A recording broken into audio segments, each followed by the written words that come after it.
સોડી લીધો સાંડલો ને પૂરી લીધો હતો, થઈ ગયા મસ્ત મસ્ત રેડી અને ગાડી પણ રેડી થઈ ગઈ. અરે અમારે તુલસીશ્યામ જવાનું હતું, કોજ્જા જવાનું હતું. નરેશ તો બેસી ગયા ગાડીમાં, સોળવા મળ્યા માવો અને થઈ ગઈ ગાડી હાલતી. અને આ તો નગરા દાંત જ કાઢે. અરે હેના દાંત આવતા હશે કોને?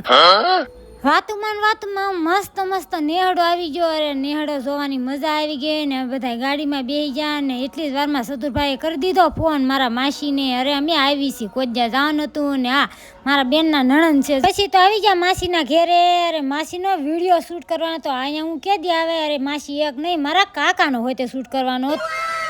એની છોકરીનું લગ્નમાં નથી આવી ગયા એટલે અટાણે આવી ને પછી આવી ગયા તુલસીશ્યામ. અરે તુલસીશ્યામ તો આવી ગયા પણ તડકો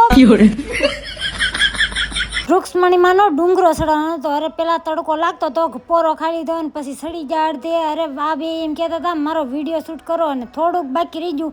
અરે હું તો હાવ થાકી ગઈ. આ મંદિરે વૃક્ષમણીમાં છે ને લોટનો પિંડો લઈને રિહાઈને ચડી ગયા હતા ને આ બે પ્લાન કરતા હતા આપણે આ ડુંગરો ચડવા જાવી. અને નરેશ કહેતા હતા હાલો તુલસીશ્યામના દર્શન કરી લેવી. શ્યામ ભગવાનના દર્શન કરી લીધા. અને અમારા ભાઈ છે ને એ હોનાનો સેન પહેરીને આટા મારતા હતા. અને અમારા સતુરભાઈ ઠાકી ગયા કે હાલો હવે તમારે મોડું થાય.